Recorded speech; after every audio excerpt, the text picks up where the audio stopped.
आज का टॉपिक है स्टॉक आइटम। स्टॉक आइटम इसमें क्या करना है हमें, जैसे आप कोई भी बिजनेस करते हो, ट्रेड करते हो, सेल्स करते हो या परचेज करते हो, तो इसमें आप सेल या परचेज कुछ भी करते हो तो आप गुड्स कर रहे होगे ना। गुड्स बेचते हो या खरीदते हो, तो गुड्स का मूवमेंट होता है। कोई कोई सर्विस प्रोवाइडर रहता है, सर्विस का भी होता है। तो ठीक है, तो गुड्स का जो मूवमेंट होता है, तो कौन सा गुड्स का होता है इसको डिफाइन करना पड़ेगा। फाइंड फाइंड करना पड़ता है, या डिफाइंड या क्लासीफाई। तो इसको गुड्स कुछ भी हो सकता है, पेन, बुक, पेंसिल, कुछ भी हो सकता है। तो जो आप बिजनेस में डेली बेसिस में सेल करते हो या परचेज करते हो वो गुड्स को, इसको हमें स्टॉक आइटम में क्रिएट करना पड़ता है। अब क्रिएट करेंगे तो अभी सेल परचेज जब करेंगे तो वहाँ पे सिलेक्शन करने का ऑप्शन आएगा, अदरवाइज नहीं आएगा। तो वहाँ भी डायरेक्ट बना सकते हैं ऑल सी करके, लेकिन ये दिया हुआ है यहाँ पे मास्टर में, तो यहाँ से स्टॉक आइटम भी बना सकते हैं। अब हमें समझ में आ गया कि सेल परचेज जो करते हैं गुड्स को, उसको डिफाइन करते हैं या फाइंड आउट करना है, डिफाइन करना है, तो इसको गुड्स को क्रिएशन ज़रूरी है, जैसे पेन, बुक, पेंसिल। अब ये बनेगा कैसे, कहाँ पे? तो सबसे पहले आपको जब टैली खुल जाएगा तो इन्वेंट्री इन्फो में आना है, उसके बाद स्टॉक आइटम्स, उसके बाद क्रिएट।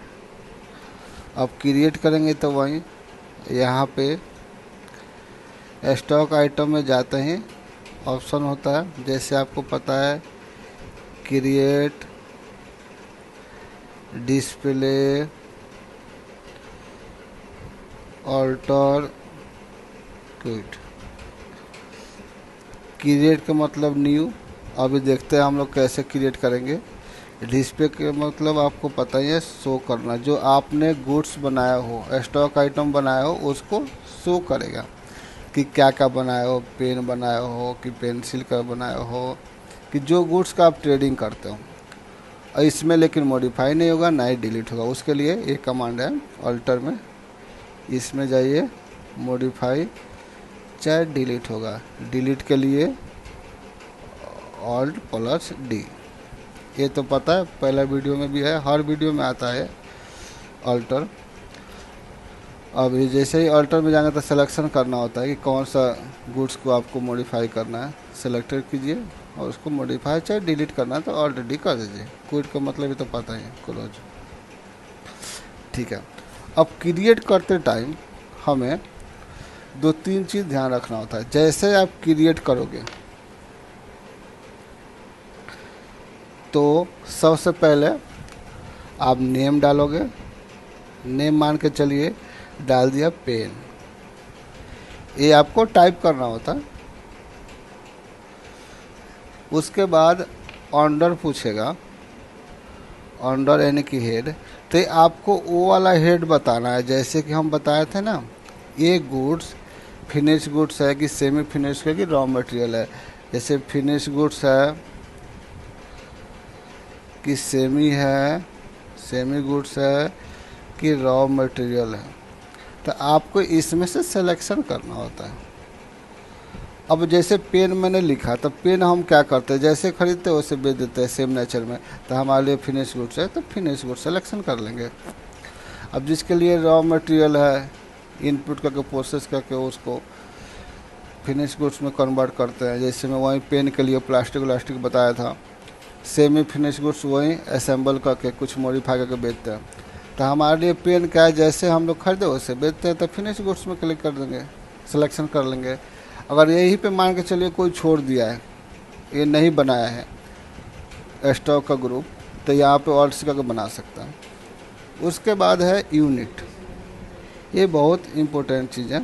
यूनिट में आपने बनाया था ना यूनिट ऑफ मेजर, इसमें शो करता है, जैसे पीसीएस है, सीएम है, सेंटीमीटर है, लीटर है, ये सब इसमें से सिलेक्शन कीजिए। अब पेन है, पेन कैसे बेचता है, इसका यूनिट मेजर करने का क्या यूनिट हो सकता है, तो पीस में बेचता है, कोई कोई कोई दर्जन में भी बेचता है। तो फिलहाल हमें पीस में रखना है, जो हम लोग बना चुके हैं। अगर ये भी नहीं बना है यूनिट, तो हम लोग ऑल्ट सी का बना लेंगे।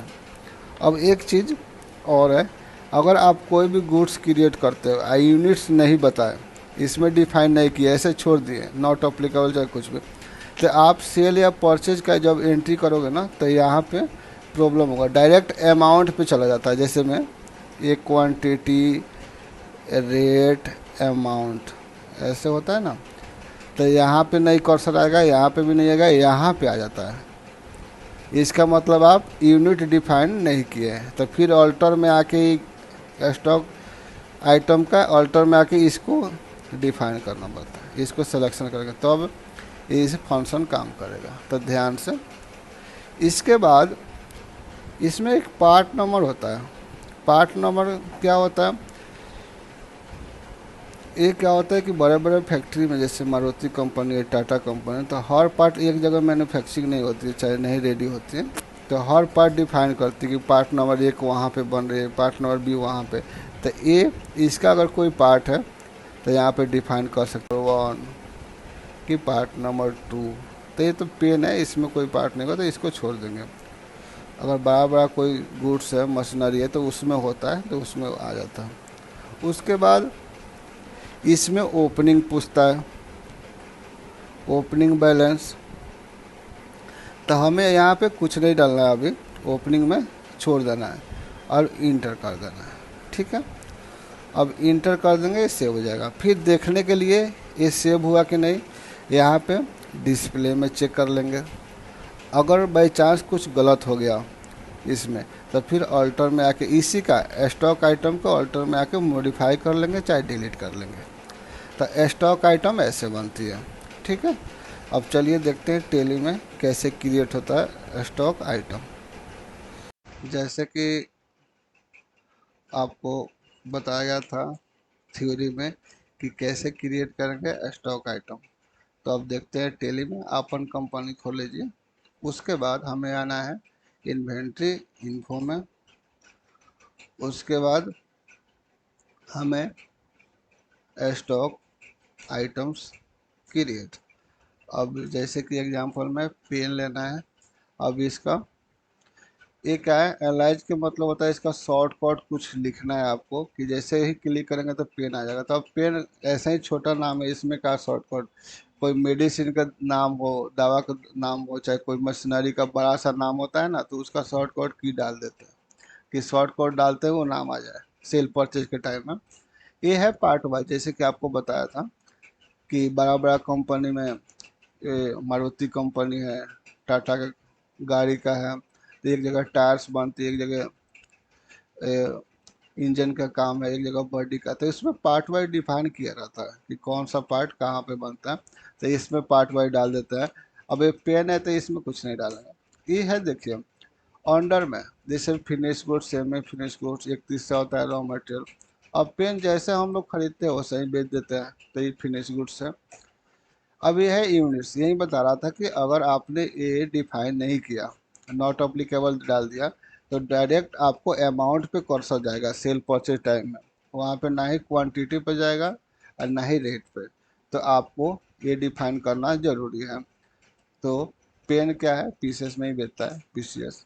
ये है डेट ऑफ ड्यूटी, इसको कुछ नहीं करना है। ये भी ओपनिंग बैलेंस है, ओपनिंग डालना चाहते हैं इसका पेन का, स्टार्टिंग में काम हो रहा है तो ठीक है डालिए, नहीं तो सेल परचेज करेंगे तो स्टॉक मेंटेन हो जाएगा, प्लस माइनस प्लस माइनस, इसको छोड़ दीजिए। एक हो गया, एक बुक बना लीजिए, इसका भी पार्ट वाइज छोड़ दीजिए। अब पार्ट बुक में भी हो सकता है कि कोई कवर बना रहा है तो कोई पूरा अंदर का सीट्स बना रहा है, तो इसमें भी पार्ट 1 पार्ट 2 डाल सकते हैं, कोई बात नहीं। वहीं अंडर में फिनिश गुड्स, जैसे हम लोग खरीदते हैं वैसे ही बेच देते हैं, हमने कुछ मॉडिफाई नहीं करते, तो फिनिश गुड। यूनिट में पीसेस, बाकी कुछ नहीं करना। अब इसको देखने के लिए डिस्प्ले में आकर देखेंगे, इसी का स्टॉक आइटम का डिस्प्ले में, ये ना कि दूसरा स्टॉक ग्रुप में यूनिट ऑफ मेजर के डिस्प्ले में जाकर देखेंगे तब नहीं दिखाएगा, इसी का जहाँ पे क्रिएट करेंगे उसी का डिस्प्ले में दिखेगा। ठीक है। अब ये दो आइटम बना, इसको खोल कर दे सकते हैं, लेकिन यहाँ पे मॉडिफाई नहीं हो सकता है, ना ही ऑल्ट डी से डिलीट होगा। आपको मॉडिफाई या डिलीट करना है तो यहाँ ऑल्टर में आके करना पड़ेगा। इसको खोलिए। अब इसमें कुछ चेंज करना है तो चेंज कर दीजिए, जैसे BOO के कैपिटल में कर दिया, कंट्रोल A करके डायरेक्ट सेव कर दिया, हो गया। अब चाहते हैं इसको डिलीट कर दो तो डिलीट कर दीजिए, ऑल्ट और डी दबा के एस करिए, डिलीट हो गया। फिर आपको बनाना है जितना भी आइटम आपको सेल परचेज करना है, जितना भी गुड्स पे डील करना है, आपका काम है सेल परचेज का, तो क्रिएट करके पूरा आइटम का ऐसे क्रिएट कर देंगे। तो यहाँ से कर देंगे तो जब आप सेल परचेज करते हैं सिर्फ सिलेक्शन करना होता है कि ये गुड्स बेचना है, ये गुड्स खरीद रहे हैं, ये गुड्स बेच रहे हैं। बिल काटते टाइम चाहे परचेज बिल चढ़ाते टाइम भी आपको काम लगेगा। तो आज के लिए इतना ही है।